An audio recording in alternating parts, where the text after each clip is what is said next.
indulge me in subjecting you to 2 minutes of CNN. I know it's a big ask, but I promise it'll be worth it because it shows you the Biden White House getting absolutely mugged by reality thanks to OPEC+. Now, OPEC+ is the oil cabal populated by some of the worst countries on the face of the earth. Saudi Arabia, Venezuela, and Russia. Not exactly the people you want to buy your oil from when there's such a friendly place just to the north, dying to finish a pipeline so that we can create some Canadian jobs, some American jobs, and of course do the moral and righteous thing of getting American money out of the pockets of their enemies and global human rights abusers, if you care about those sorts of things, and I'm told the White House does. OPEC Plus manipulates world oil prices through production cuts, withholding oil, and glut dumps. The more you buy from them, the more you're at the whims of these dictators, and of course, the more you finance their evil impacts on the world.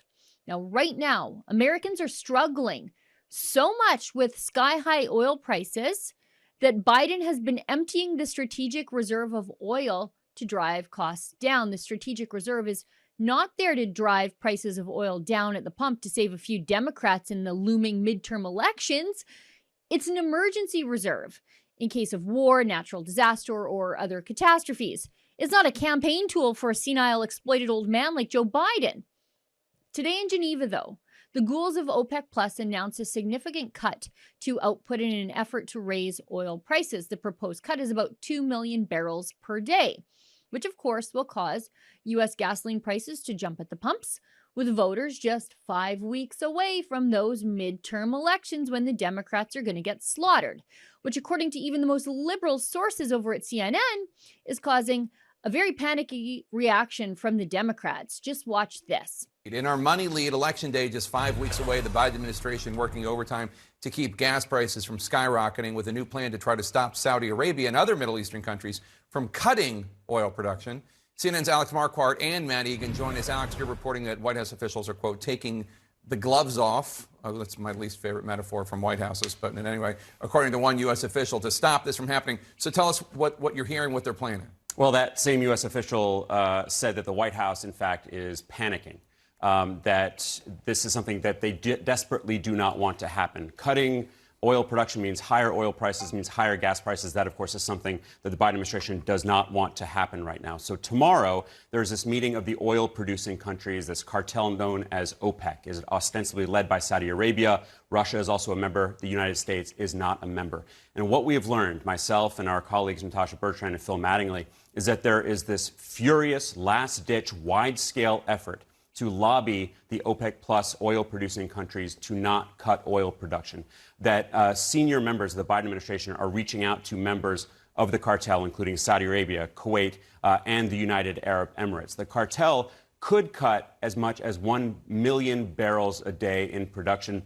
That would be the biggest cut since the beginning of the pandemic. Now, this effort is being led by the top Biden administration official for energy, Amos Hochstein. They've also enlisted the top White House official for the Middle East, Brett McGurk. But interestingly, they've also, just to show you how widespread this is, reached out to the Treasury Secretary, Janet Yellen, asking her to reach out to counterparts around the world. And we actually got talking points that the White House sent to Treasury that have very blunt language suggesting that Yellen say some of this to her counterparts. They say that this would be a total disaster, would be seen as a hostile act against the United States.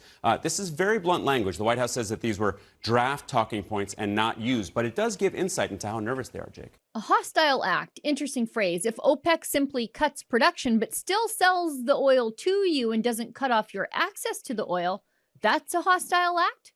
What should we then call the Biden administration's first order of business?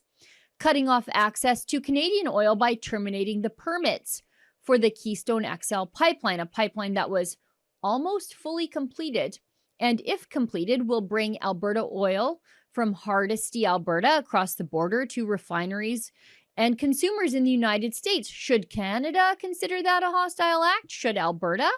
We're trying to sell you oil, Biden. Keystone would have made up almost half of that OPEC cut, supplying 830,000 barrels of reliable oil every day. It's good for us, it's good for you, and it's good for the safety and security of the world. It's good for the world's most vulnerable people and bad for America's enemies. But the thing is, according to CNN, once again, Biden doesn't see the world's evil price-fixing cabal as enemies. I think the White House describes them as partners in this statement. Look at this. In a statement to CNN, National Security Council spokesperson Adrienne Watson said, "We've been clear that energy supply should meet demand to support economic growth and lower prices for consumers around the world, and we will continue to talk with our partners about that." But what partners? Not us. Biden, you blocked our pipeline, killed those jobs on both sides of the border. And now you're begging the world's dictators to be nice to you. And if they decide to manipulate the price, you're calling that a hostile act. What would we call attacking Canadian jobs, stigmatizing our oil as worse than blood-soaked dictator oil? Hostile? Probably, according to the White House's definition, yeah. And where's Trudeau? Calling Washington? No, that would be too helpful for Alberta. He's probably windsurfing off a hangover somewhere today. The world needs more Alberta right now. The problem is Alberta needs less Ottawa and less Washington holding us back. What you just saw was an excerpt from my nightly show, the Ezra Levant Show. Every weekday I do a monologue. Usually it's about half an hour. Then I interview an interesting guest, and then we read my hate mail or my fan mail, whichever is more fun. It's only available behind a paywall, though. That's how we pay our bills here at Rebel News. We don't take a dime from Justin Trudeau. But the good news is it's only $8 a month, about half the price of Netflix. And in addition to my nightly show, you also get weekly shows from 4 other friends here at Rebel News. So you're getting 36 shows a month just for $8. I think it's worth it. And even if you're not quite sure, do it anyways, because we rely on viewers like you to keep us free and independent. I promise you I'll never take a dime from Trudeau. Just go to rebelnewsplus.com and click subscribe. Thanks.